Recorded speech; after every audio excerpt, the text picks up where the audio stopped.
హరిత, మోసపోవడం అనేది చాలా మోసం చేసే వాళ్ళకి చాలా ఈజీ. ఎంతసేపు చీట్ చేయొచ్చు చెప్పు. బట్ అది తీసుకునే వాళ్ళు అంటే మేము మోసపోయాం అన్న వాళ్ళ బాధ వర్ణనాతీతం. ముఖ్యంగా చూసుకుంటే లవర్స్ మధ్యలో ఈ మధ్య కాలంలో బాగా వింటున్నాం. అబ్బాయి చేతిలో అమ్మాయి మోసపోవడం, అమ్మాయిల చేతిలో అబ్బాయిలు మోసపోవడం. ఇద్దరు సమానంగానే ఉన్నారు. ఒక్క మెట్టు అబ్బాయిలా మోసపోతున్నారు ఎక్కువగా అమ్మాయిల కన్నా పాపం. సో ఇలా మోసపోయిన వాళ్ళు చాలా మటుకు వాళ్ళకు వచ్చే ఒక సొల్యూషన్ ఎక్కడ వస్తుంది అని ఫిక్స్ అయిపోతారంటే సూసైడ్. ఇదే మాకు కరెక్ట్ సొల్యూషన్ అనుకుంటారు. ఇంట్లో వాళ్ళ గురించి ఆలోచించరు. వాళ్ళు బయటికి రావాలి ఆ టైంలో అంటే మీరు ఒక ఎమోషనల్ వెల్నెస్ కోచ్ గా ఏం చెప్తారు? బీయింగ్ చీటెడ్ అంటే అది ఒక ఎమోషన్ రాదా, దానికి వచ్చిన పెయిన్ ని ఇంకా ఏ డెలివరీ పెయిన్ గానీ ఒక మన బోన్స్ ఇరిగిపోతే పెయిన్ ని డిటెక్ట్ చేసి జనరల్ గా పెయిన్ డిటెక్ట్ చేసే మెషిన్స్ ఏమి ఉండవు, కానీ జనరల్ గా ఎస్టిమేట్ చేస్తారు.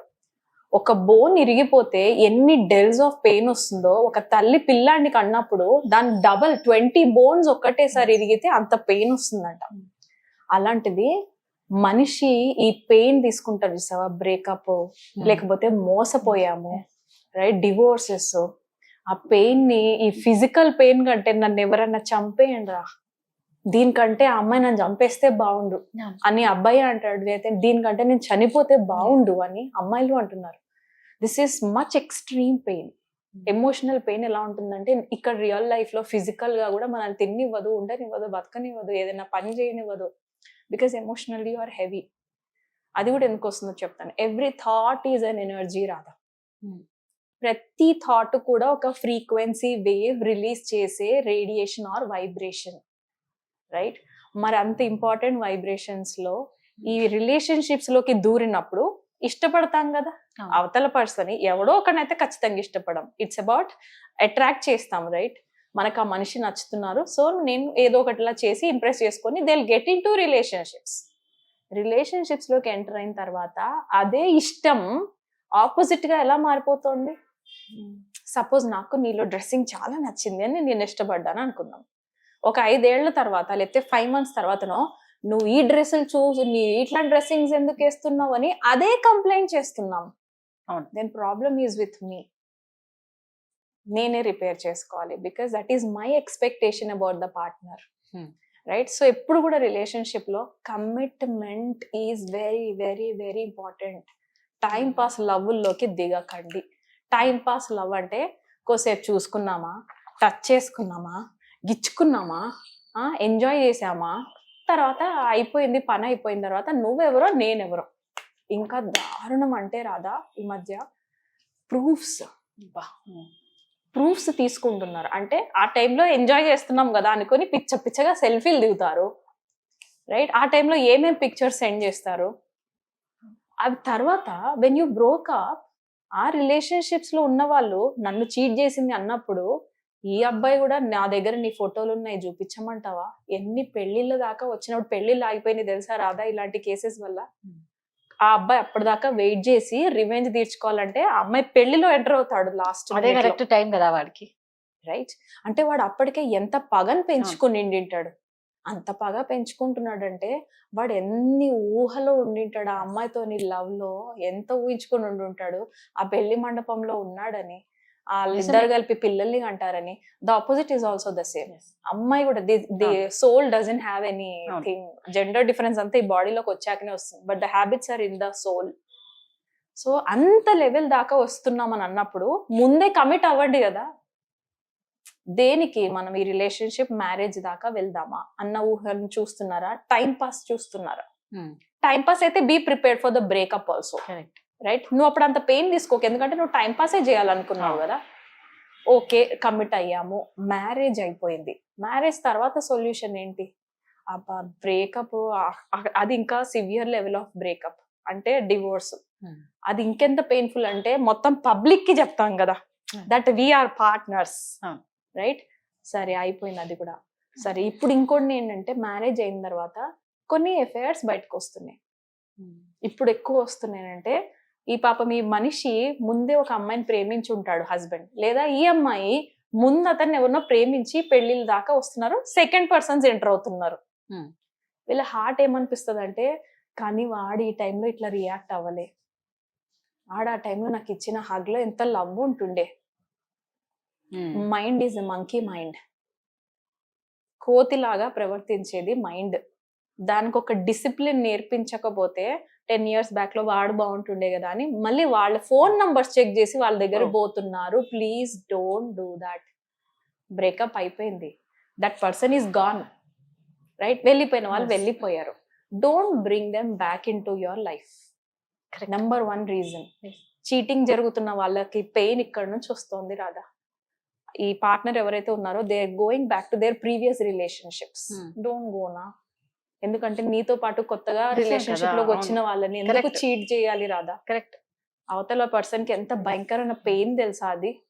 దొరికిపోయిన తర్వాత మళ్ళీ నీ వల్లనే నేను పోయినా అని ఇంకొక ఆర్గ్యుమెంట్లు అందులో. నువ్వు నాకేం చేయలేదు కాబట్టి నేను ఆడికి పోయినా. అమ్మాయి కూడా అదే అంటోంది, అబ్బాయి కూడా అదే అంటున్నాడు. It's much more painful. సరే, ఇప్పుడు మోసపోయాను టాపిక్ అసలు ఇది కదా, జనరల్ గా చెప్తున్నా ఇలాంటి కేసెస్. ఇప్పుడు నేను మోసపోయాను రాదా, నాకు అర్థమైంది నేను మోసపోయాను అనేసి. ఆ ఎమోషన్ ని నేను ఎలా హ్యాండిల్ చేయాలి?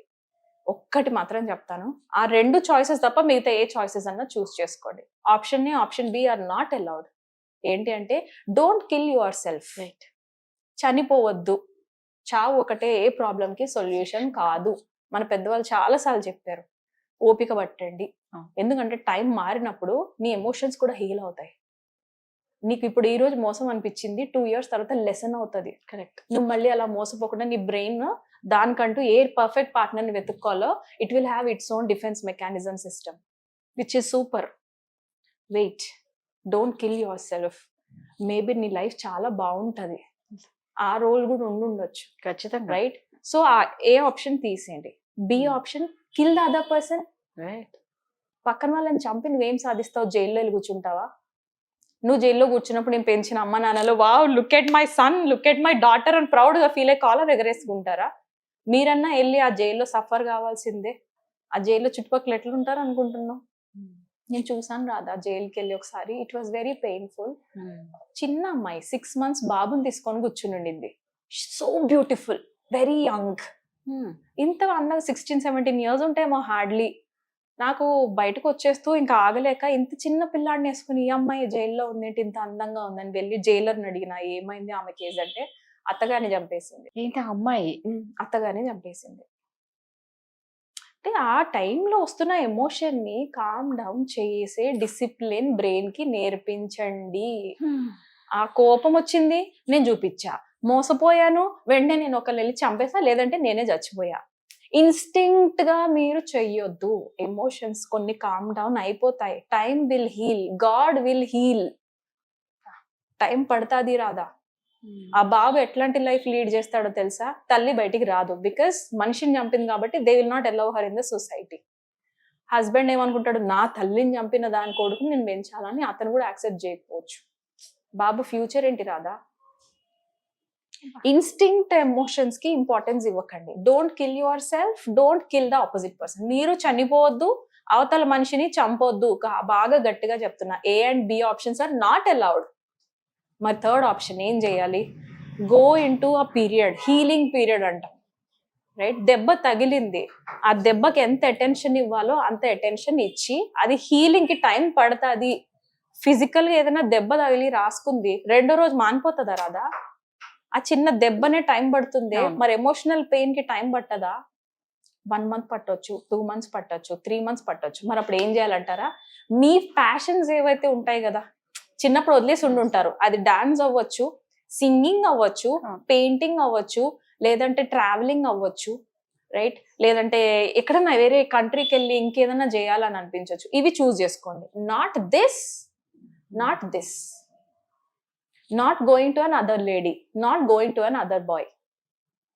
థర్డ్ ఆప్షన్ లో these are not allowed, right? Good habits వైపు మళ్లించండి మనసుని. మీ ప్యాషన్ లో నుంచి తెచ్చుకున్న తర్వాత 2 years తర్వాత మీ కన్సిస్టెంట్ ఇందులో వర్క్ చేస్తారు కదా, ఈ కన్సిస్టెంట్ వర్క్ నుంచే వాళ్ళ ప్రొఫెషన్ ఫామ్ అవుతుంది రాదా. ఈ పెయిన్ నుంచే డబుల్ సక్సెస్ పొందుతారు. నేను రాసిస్తాను, నిజంగా చెప్తున్నా. ఈ పెయిన్ ని కానీ మీరు కన్వర్ట్ చేసుకోగలిగేంత డిసిప్లిన్ మీలో ఉంటే వీ కెన్ హెల్ప్ యూ. అక్కడి నుంచి మళ్ళించి మంచిగా చేసుకోండి. మీ లైఫ్ లో ఏ స్టేజ్ కి వెళ్ళాలంటే ఆ పర్టికులర్ పర్సన్ ఎవరైతే చీటింగ్ చేశారో let them go if they don't want to go. వెళ్ళిపోతే వెళ్ళిపోనివ్వండి, డోంట్ వరీ. అంతే. టైం పెట్టుకోండి. 5 ఏళ్ల తర్వాత పొరపాటున ఈ Right. మనిషి నాకు ఎదురైతే నేను అప్పటికి ఏ స్టేజ్ లో ఉండాలి, రైట్? నేను ఆ స్టేజ్కి వెళ్ళాలంటే ఇప్పుడు నేను ఎక్కడి నుంచి స్టార్ట్ చేయాలి? Start from the scratch, no problem. చెత్త చెదారం నుంచి మళ్ళీ స్టార్ట్ చేయండి. రూమ్ చెల్లా చెదురు పడిపోయి ఉంటుంది, అక్కడి నుంచే సర్దుకుంటూ స్టార్ట్ చేయండి. ఒక్కొక్కటి మీకు ఏం వస్తువులు అవసరమో ఇంట్లో ఉంచండి, ఏం వస్తువులు అవసరం లేవో ఇంట్లో బయటపడేది. I mean the mind. నేను ఓన్లీ ఇంట్లో డీక్లటరింగ్ అన్నట్ల, మైండ్ లో కూడా మీకు ఏ సంస్కారాలు, మీకు ఏ హ్యాబిట్స్ యూస్ఫుల్ అవుతున్నాయో అవే ఉంచుకోండి. ఏ హ్యాబిట్స్ అనవసరం అనిపిస్తున్నాయో పక్కకు పడేయండి. ఆ హ్యాబిట్స్ ఏంటో చెప్పనా? ఇన్స్టాగ్రామ్ లో ఒకరు పోస్ట్ లో ఒకరు చూడడం, రైట్? అవి ట్రిగ్గర్స్ అవుతున్నాయి మీకు. Can you see? ఇప్పుడు బ్రేకప్ అయిపోయింది, వాళ్ళు వేరే పెళ్లిళ్ళు చేసుకుంటున్నారు, నువ్వెందుకు చూసి ప్రతిసారి పెయిన్ నీకు నువ్వు ఇచ్చుకోవటం? ఓకే, మోసం చేసిందో చేశాడో ప్రతిసారి, కానీ ఈ అమ్మాయి కూడా మోసపోతుంది, కానీ లేదు ఈ అబ్బాయి కూడా మోసపోతున్నాడు, సో నేను ఆపాలి. నువ్వేమైనా మదర్ తెరిసావా ప్రపంచాన్ని కాపాడడానికి? No, that's not your job. God will take over, right? Time will take over. నిజంగా వాళ్ళు అలాంటి పర్సనాలిటీ అయితే they will take their karma back. నేను పెద్ద కర్మా సెట్టర్నా? Don't take that responsibility. మన లైఫ్ నాశనం చేసుకుంటే మనల్ని పెంచిన అమ్మ నాన్నలు ఏం కావాలి రాదా? కరెక్ట్, నిజం, ఎగ్జాక్ట్లీ. యా, 5 years తర్వాత నేను ఈ మనిషి ఎదురైతే నేను ఎట్లుండాలి? తర్వాత మంచి థాట్ వస్తుంది. 10 years తర్వాత నేను ఎలా ఉండాలి? 20 years తర్వాత ఈ మనిషి ఎదురైతే నేను ఏ స్టేజ్ లో ఉండాలి? వాళ్ళు నా దగ్గరికి రావడానికి కూడా సెక్యూరిటీ గార్డులు ఉండాలి. You can imagine this also కదా. దాని వైపు వర్క్ చేద్దాం, right? Don't kill your self. నిజంగా అంటే ప్రతిదానికి కొంచెం పేషెన్స్ గా ఉంటే టైం ఖచ్చితంగా ఆన్సర్ ఇస్తుంది మనకి. Yeah, time is a good healer. నిజంగా మనకంటూ ఒక రోజు వస్తుంది, ఏది జరిగినా మనం మంచి కనుక్కొని స్ట్రాంగ్ గా ఉండడం అంత బెస్ట్ ఇంకొకటి లేదు. చెప్పారు. Thank you.